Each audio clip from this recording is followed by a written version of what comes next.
For the respiratory system examination, the patient should sit up in bed, undressed to the waist. The general inspection should begin as the patient enters the room or begins undressing.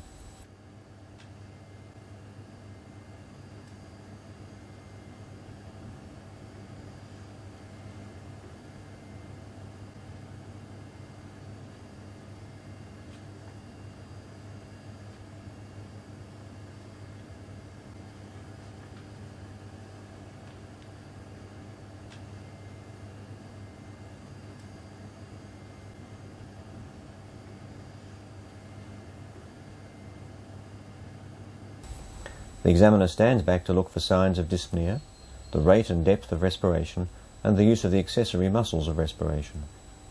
Look at the bedside table for the presence of a sputum mug that may be conveniently placed for inspection. Deep cough, please.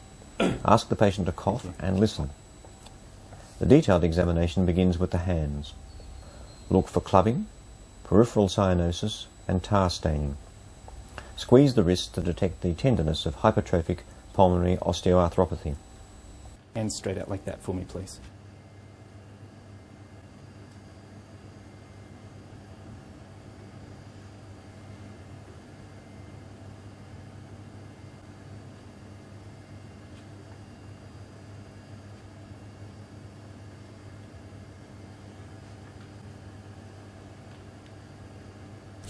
Okay.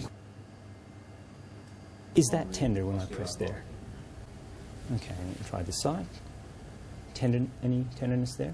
I'd like you to now spread your fingers apart and keep them apart. Ask the patient to spread the fingers against resistance. And this hand.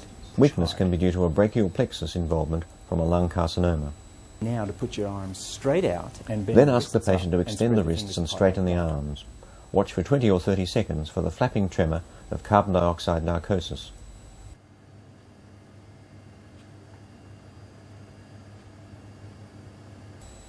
Take the pulse for tachycardia, which will accompany respiratory failure or the use of bronchodilators. The irregular pulse of atrial fibrillation is common in patients with chronic lung disease. Now, just rest your head. The examination now moves to the face.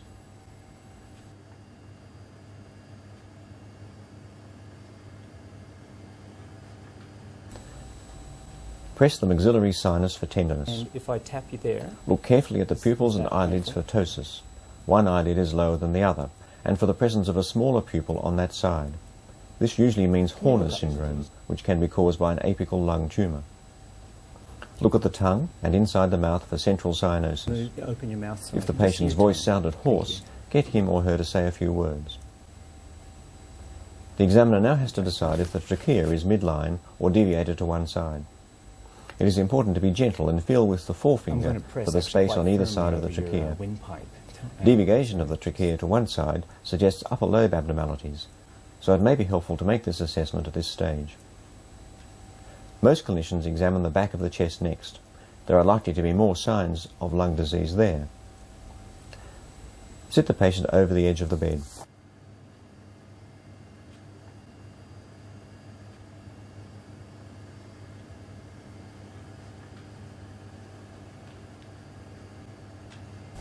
Look at the shape of the chest and spine. Look for thoracotomy scars that may indicate previous lung surgery.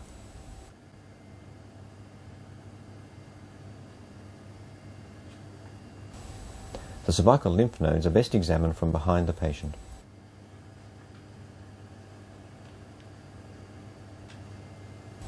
Some people find it easier to examine the supraclavicular nodes from this position. This is easy if the patient is sitting in a chair, but may otherwise mean climbing onto the bed behind the patient.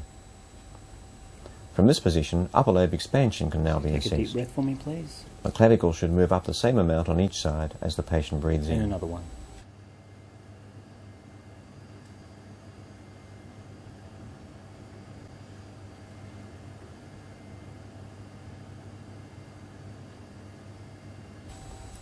Lower lobe expansion is assessed by the examiners wrapping the hands around the base of the thorax.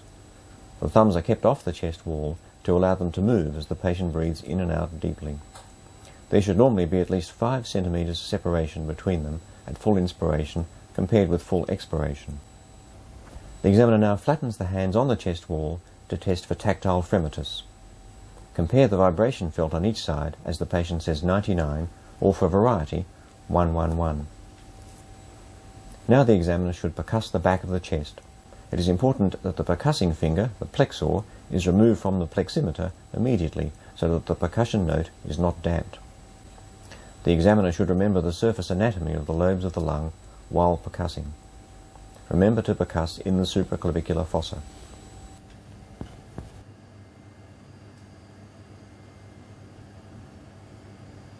I'd like you to put your arms just a bit more in front. Thank you.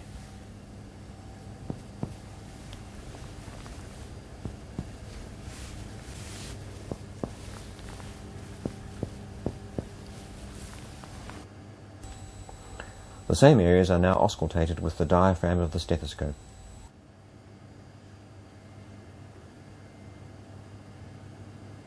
Normal breath sounds are called vesicular. And there. And keep doing that for me, please.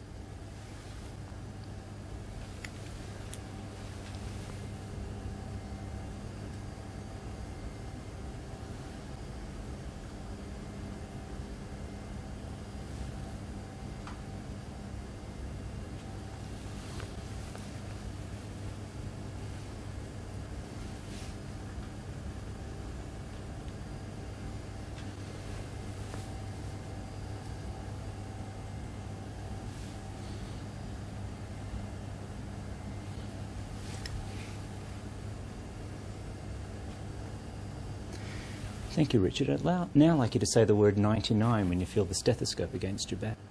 Vocal resonance is tested by listening with the stethoscope as the patient speaks.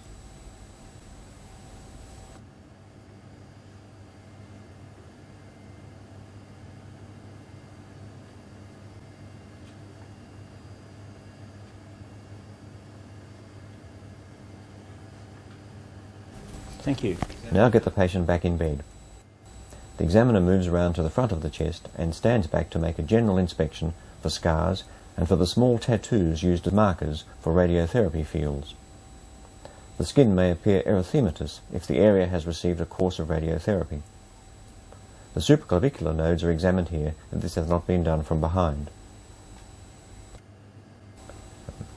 Expansion of the upper chest is best assessed by inspection.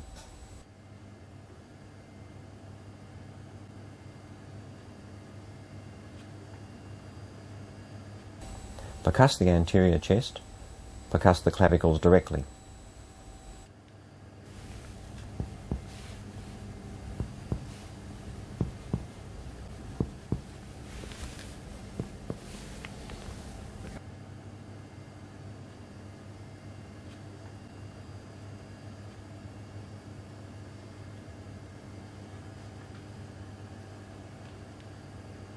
Auscultate.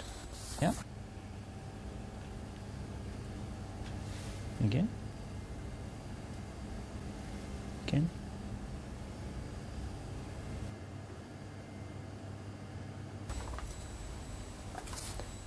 The examination is not complete without an assessment of the cardiovascular system for signs of right heart failure, which can be secondary to chronic lung disease. The examiner looks for elevation of the JVP.